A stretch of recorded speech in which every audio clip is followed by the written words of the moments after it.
What's going on, YouTube? Alright, so since the last upload, a couple things changed. We got some parts that came in, and I'm gonna run you through it. So our motor mount kit came in from Excessive Motoring. So these bad boys are pretty tough, man. They look pretty beefy, so I'll be excited to be using these bad boys. Alright, and I opted for the upgraded the poly bushings in here.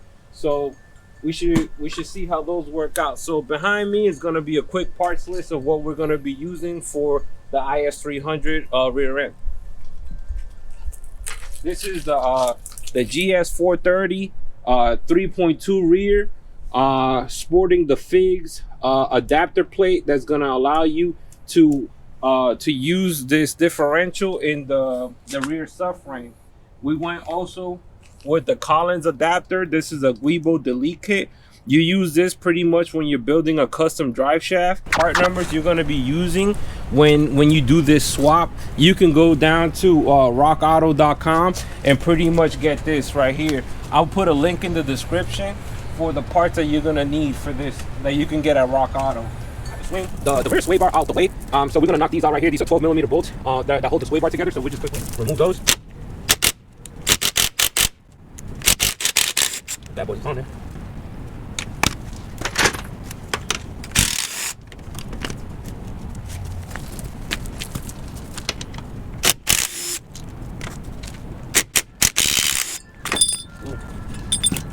All right, so I'm gonna use a blunt point like this to try to walk it. So this is even though we have it outside the car, it's no different than if you were under the car coming up from that angle. So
so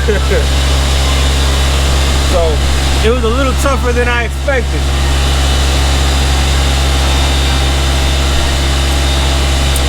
So now you know, small attachment, and you're gonna work around.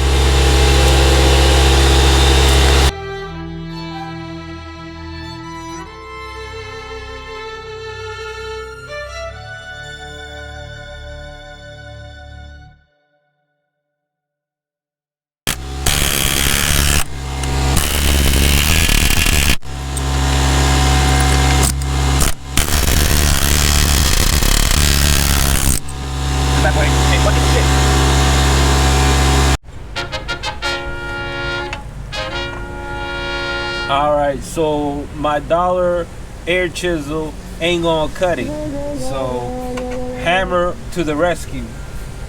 So we're trying to bend the collar inward. So then it can loosen up.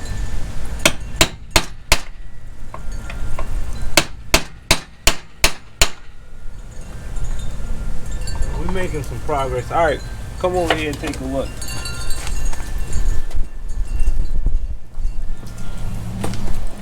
All right, so what I'm doing is I'm using this to bend this metal ring into itself, and then hopefully that will loosen up enough that I can carry it all the way through using my little dollar worth air chisel.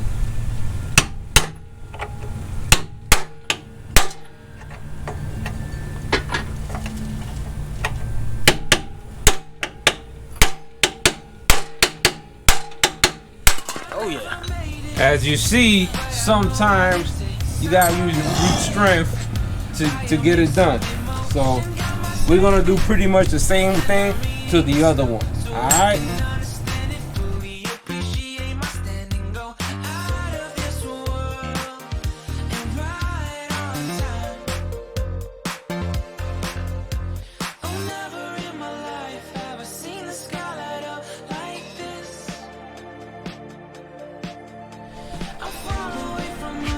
Alright, so I totally forgot to film and just ended up doing the work, but I wanted to give you at least some kind of overview of what I did and how I did it, because it's simple and anybody can really do it. You just need a couple specialized tools. I guess we'll start first with the bushing removal. That's honestly probably the main pain in the butt part, but I made a little bushing ripper outer tool, I guess you could say, out of some scrap parts. There's a wheel bearing, piece of exhaust flange, piece of exhaust tube, big huge piece of all thread, and with nuts on the end. But essentially the idea is you want to first use this tool to pull the center of this out. You rip it out. So you put the nut on, and as you use a strong impact on this side, hold this side with a wrench, it's going to pull it and rip just the center out. That gets you a good starting point. And once you get the center out, you can work on getting this collar out. That's probably the hard part. It's just a pain in the butt, honestly. But if you use a air chisel, you can work the collar in towards itself, and that's the easiest way to get these out.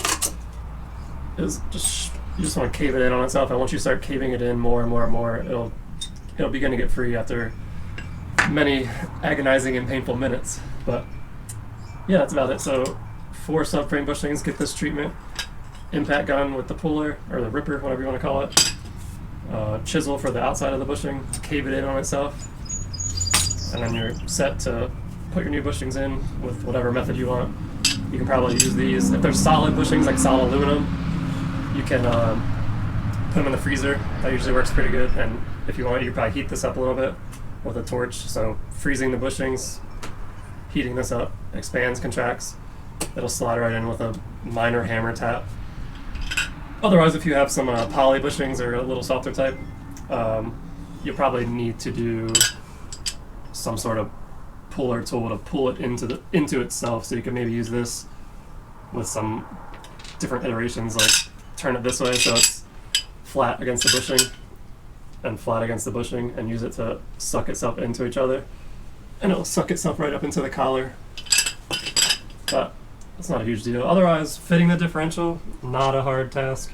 The figs bracket, this is upside down by the way, but the figs bracket has 2 bolt holes. All you have to do is clearance the subframe metal to where the bolt holes and the bracket that the bolt holes are in sit flat and flush. If you clearance enough material out to where the bracket is flush, you're good to go. And you can weld the just everything really on the bracket as much as you want or as little as you want. It still has those 2 bolt holes, so those are at least always secured. But yeah, I welded around the bracket, kept the bolts in, and that aligns the diff basically. On the diff itself, you have to trim some of the cooling fins a little bit, which is, that's whatever.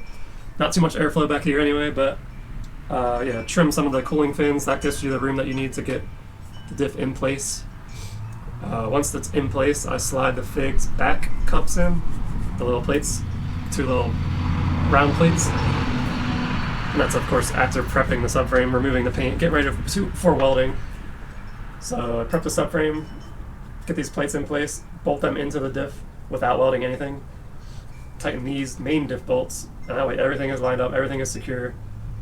And you can, then I'll tack around the figs rear circle plates, get those fully welded in, and that's really it. It's good to go. The axles, I think there's 2 different size axles that you have to use. He got both of those. Makes it simple. Pretty easy.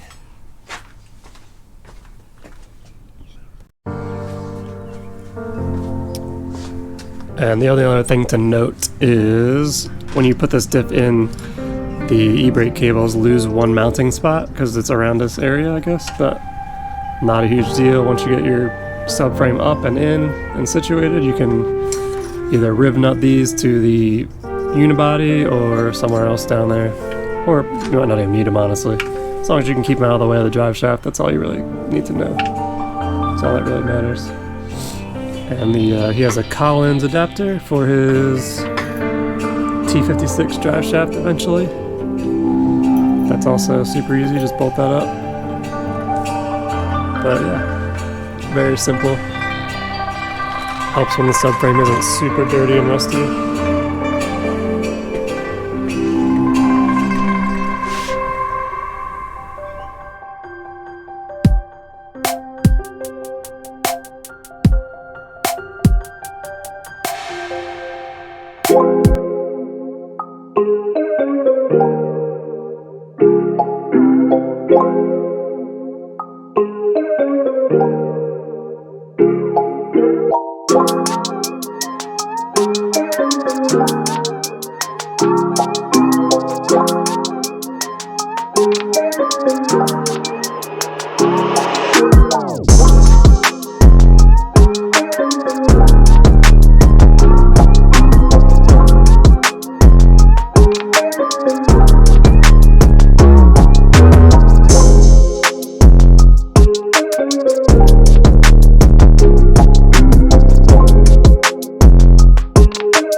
Alright, YouTube, so as you see, we're jerry-rigging the shit out of these chains to the rear subframe to get it out of the family car. Shout outs to the Scion XB, my wife's what would you call it, babes?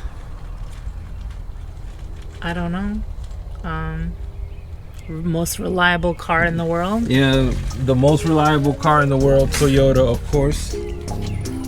So these chains are not 100% reliable, but I'm gonna pull it through regardless. Hopefully it holds together.